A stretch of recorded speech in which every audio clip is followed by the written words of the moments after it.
Markou here. Just wanted to share with you a really exciting story that I'm reading at the moment. It's a story called The Ickabog, and it has its own website. So www.theickabog.com. The Ickabog is a new story written by the author J.K. Rowling. I wonder if you've heard of her before. I'm sure some of you have. She is the world famous author who wrote the Harry Potter series. This story hasn't been published into a book yet. From looking at the website, I believe that she is going to publish the story in November. At the moment, it's available for free on the Ickabog website for you to read, so you don't have to sign up or pay for anything at all. And every day she releases a couple more chapters for you to read. So get on there and start reading it now. Some of the younger children watching might need to read the story with an older brother or sister or with an adult, as some of the words are a bit tricky, but I would expect it to be mostly for Key Stage 2 children. As the book hasn't been published yet, there are no pictures to go with the story. J.K. Rowling is running a very, very special competition indeed. It's an art competition. It's available for children aged from 7 to 12 to enter, and she would like children to be the illustrators for her book. She would like children to do some artwork of the different characters in the story, the different kingdoms, perhaps maps of the different kingdoms, pictures of the different houses, and pictures, of course, of the Ickabog.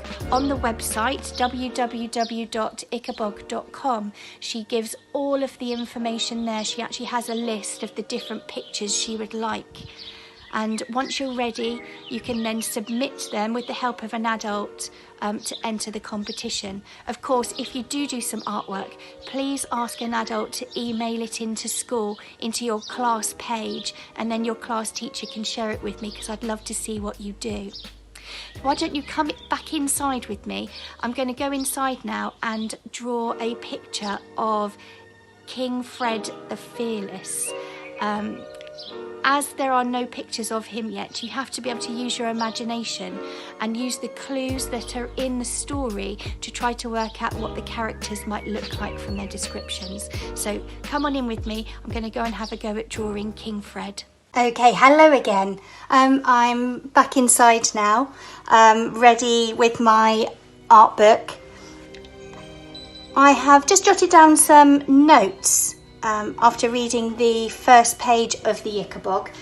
The first page introduces one of the main characters, King Fred the Fearless. What does that word mean, fearless? Got any ideas? That's right, it means brave. So King Fred the Brave. So that already tells us something, doesn't it, about his character, or perhaps the character that he pretends to be. We'll find out. So from that first page, the clues that I found that tell us what he looks like. He has yellow curls, so he's got yellow blonde coloured curly hair.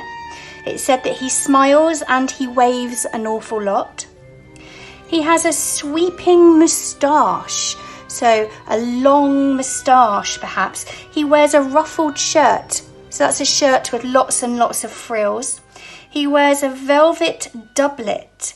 Now, a velvet doublet is actually a jacket made of velvet material, usually very fancy, with sort of gold or silver embroidery and pretty buttons that maybe kings would have worn a very long time ago, maybe Henry VIII, for instance. He wore tight breeches. What are breeches? Have you got any idea? Well, they're trousers, so tight breeches, so he wears tight trousers. And I've also put a note here to say that he's brave, and I was wondering how we could actually make our character, King Fred the Fearless, look brave.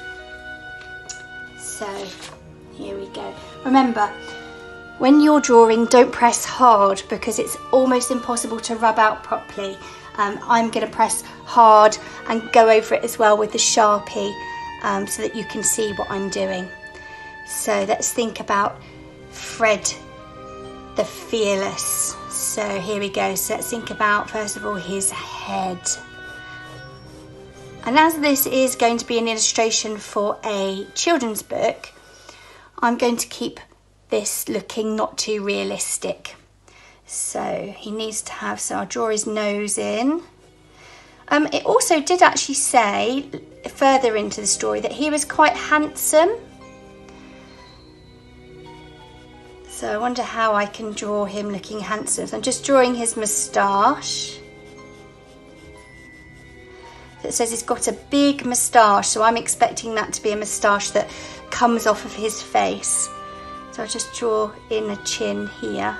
I was thinking I could give him a beard, but I think I'll just give him just the moustache on its own. Whereabouts would his ear be? Sort of an ear about here, I think. Draw in his eyes. What do you think? Is he starting to look handsome? He smiles a lot, so if I can sort of fit in under his moustache here sort of a smile of some kind. Maybe if he doesn't look very smiley, we could change it later. And then some curly hair. So I'm just going to work just quickly, just to sketch in some curls. And as this was in the olden days, and he's a king, I think he would have quite long hair, as opposed to short hair like we would have now. So I'll just draw him in some curls like that. There we go, some curly hair maybe. So what were the other clues that we had? So he waves a lot and he wears a ruffled shirt. So if I just bring some of his hair there, I don't have to draw too much of his neck. So here's his neck here, and it says that he has all these ruffles. So I'm going to give him sort of a frilly collar up here for his shirt, but his shirt I think will be hidden inside his jacket that he'll have on, this velvet doublet jacket.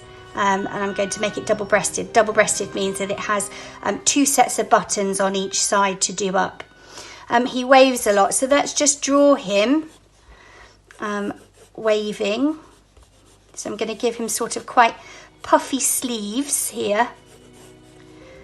Some gathers and maybe some more frills here. And then we'll just draw his hand up here waving. Just check I've given him enough fingers. So there we go, so there's his hand there. So he's waving to all his royal subjects. Let's think about how else this jacket would look. So it didn't give us any indication that he was particularly skinny or that he was a bit plump. So I'm going to draw him fairly slim. Draw in his rest of the buttons. I'm working really quickly now, but you can take your time, especially if you're going to enter your picture into the competition. I'm just hoping that that's all fitting on my screen at the moment. It said then that he had tight breeches. Now tight breeches were these funny sort of short trousers, I suppose a little bit like shorts, and they would be quite puffy.